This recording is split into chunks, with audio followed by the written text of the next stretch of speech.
E eu, imediatamente, vou passar a palavra ao Vitor Duarte. O Vitor Perfeito.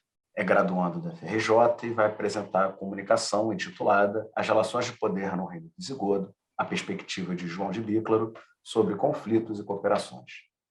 Vitor, Tá a palavra aparecendo é aí, sua. Paulo? Tá sim, tá sim. Fica à vontade. A Perfeito. palavra é sua, Vitor. Com licença. Obrigado. Como o Paulo falou, eu sou Vitor, sou graduando da FRJ, estou no 7º período e sou bolsista PIBIC desde agosto de 2020. Eu estou um pouco gripado, então se eu tossir, já me desculpe antecipadamente, tá bom? Para a apresentação. Esta pesquisa de iniciação científica ela se vincula ao projeto Formas de Integração Política no Reino Visigodo de Toledo, os concílios da Igreja Ibérica do século VI ao século VIII, coordenado pelo professor doutor Paulo Pachá e desenvolvido no âmbito do Programa de Estudos Medievais da UFRJ. O objetivo central do projeto é a investigação das formas de integração política do Reino Visigodo de Toledo, tendo como elemento central a análise da frequência da participação das aristocracias locais nos concílios gerais e provinciais da Igreja Ibérica entre os séculos VI e séculos VIII. A minha pesquisa de iniciação científica investiga especificamente as dinâmicas de conflito e cooperação nas relações políticas entre as aristocracias locais de Sevilha e os poderes centrais do Reino Visigodo. Para esse fim, analiso como essas dinâmicas aparecem na Crônica de João de Biclaro, escrita entre 567 e 589, e na Crônica de Isidoro de Sevilha, de Natura Rerum. Além disso, analiso também as atas dos concílios gerais da Igreja Ibérica, tendo em vista a participação dos bispos de Sevilha no período entre 589 e 693. A narrativa tradicional do Reino Visigodo de Toledo dá ênfase mais aos conflitos do que às cooperações entre os poderes locais e o poder central. Contestando essa abordagem tradicional sobre o Reino Visigodo de Toledo, o projeto no qual essa pesquisa de iniciação científica se insere caracteriza os concílios ibéricos como canais de articulação aristocrática no decorrer de um longo processo de integração política que atravessa todo o período de existência do Reino Visigodo. Portanto, a análise das atas da Igreja Ibérica e da Crônica de João de Biclaro serve como fontes basilares para apontarmos a relação ambígua, caracterizada tanto por conflitos quanto por cooperações entre a Igreja, a monarquia e a aristocracia local, sobretudo na cidade de Sevilha.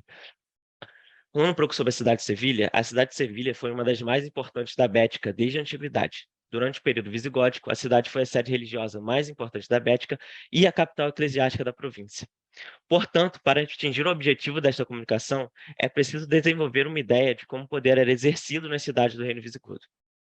É possível dizer que o poder e a influência dos bispos em variadas regiões, assim como a relação entre a província e o reino, formavam um alicerce para a compreensão de como funcionavam as relações dessas unidades de poder no reino.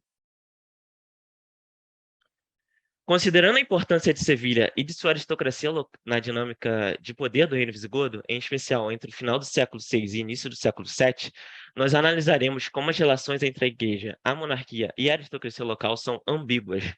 Tal ambiguidade está registrada na Crônica de João de Biclaro, uma vez que narra não só os conflitos, mas também momentos de cooperação entre esses poderes. O João de Biclaro ele é original da província de Lusitânia, ele foi bispo de Girona e um cronista de origem goda. Ele marchou até Constantinopla em 559, retornando ao reino visigodo de Toledo em 576. Nesta época, o rei Leovigildo tentou convertê-lo ao arianismo, mas não obteve sucesso. Por isso, em seguida, ele foi mandado a Barcino, a atual Barcelona, em 577. Ele retorna 10 anos depois e funda o Mosteiro de Biclaro, localizado em Tarragona. Sua crônica, escrita entre 567 e 589, é importante como fonte da época, sendo uma continuação da crônica de Vítor de Tununa. Nós podemos observar em sua crônica trechos que evidenciam as relações de conflito e cooperação entre as unidades de poder da época. O caso do Terceiro Concílio de Toledo, presidido por Leandro de Sevilha, pressupõe uma relação de um certo grau de cooperação com a monarquia da época. Abre aspas. A parte mais importante dos negócios sinodais estava nas mãos do Santo Leandro, bispo da Igreja de Sevilha, e Eutrópio, abade abençoado do mosteiro de Servitano. Recaredo esteve, como dissemos, presente no Santo Concílio, revivendo em nossos tempos a imagem do governante Constantino, o Grande, cuja presença iluminou o Santo Sínodo de Nicéia, ou do mais cristão imperador Marciano, em cuja presença os decretos do Concílio de Calcedônia foram estabelecidos. João de Biclaro reconhece o governo de Leovigildo, monarca visigodo, como legítimo, apesar de considerar sua religião como herética. A constatação para esta afirmação é verificável na posição que o Blicarense toma em relação à revolta de Hermenegildo contra seu próprio pai, Leovigildo. Em sua crônica, João de Biclaro declara ilegitimidade na tentativa de Hermenegildo para a usurpação de poder de seu pai. Abre aspas. Depois de reunir seu exército, o rei Leovigildo cercou a cidade de Sevilha e prendeu seu filho rebelde com um cerco muito rígido. Sevilha estava no centro da revolta de Hermenegildo. João de Biclaro narra que a revolta foi declarada na cidade, em um processo no qual outras cidades, provavelmente da mesma região, se juntaram aos rebeldes.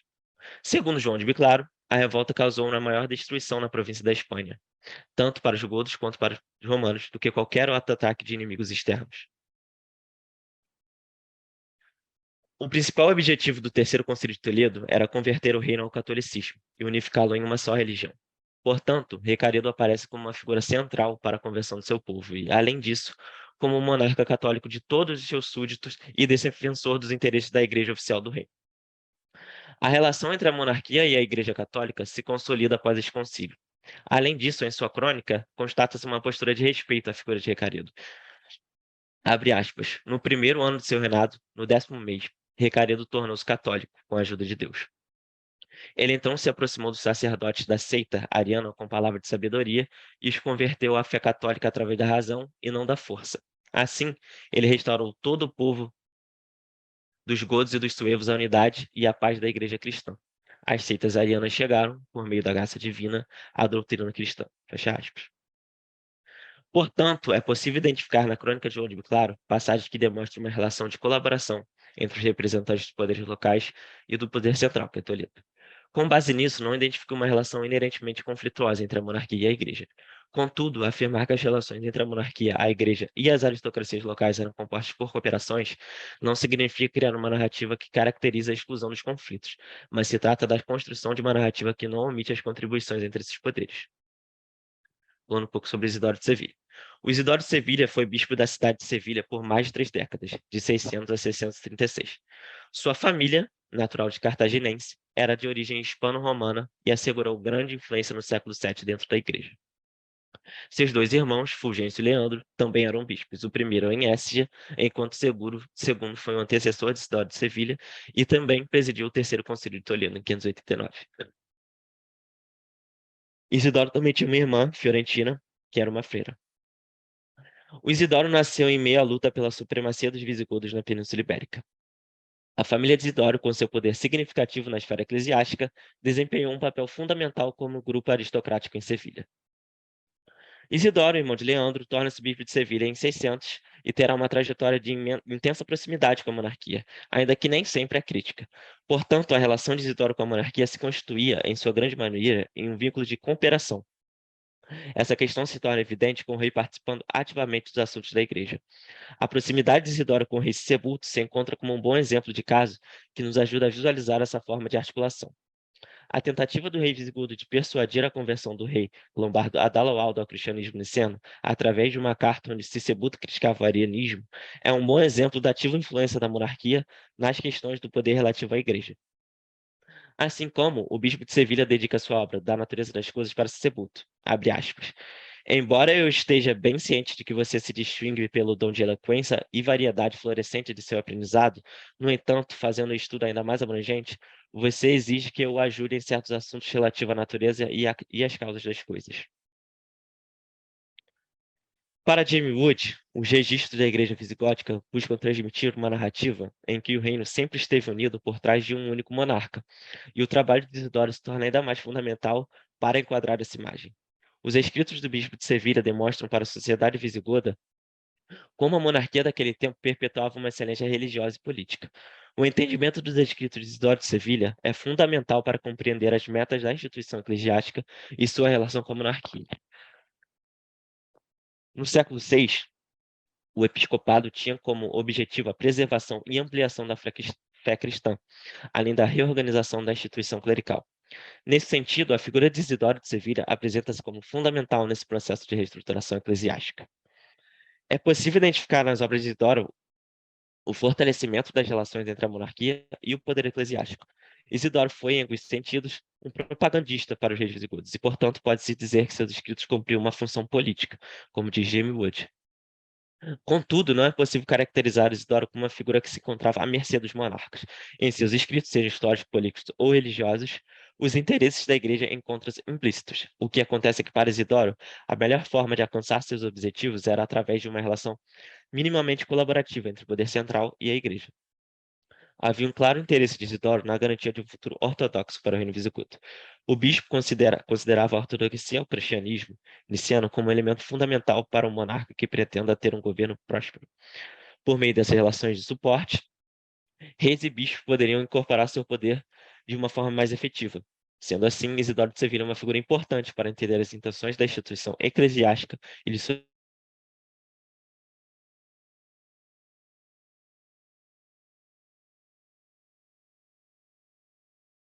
visigodos. Em alguns desses trabalhos, a autora discute a questão da ambiguidade entre a monarquia e a igreja. O enfoque dos seus trabalhos está mais voltado para os conflitos do que para as cooperações entre o poder central e os poderes locais.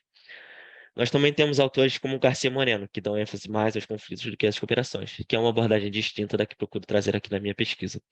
Inclusive, no meu trabalho, eu penso que a própria participação da aristocracia local nos concílios gerais representa uma abordagem distinta das encontradas nesses autores.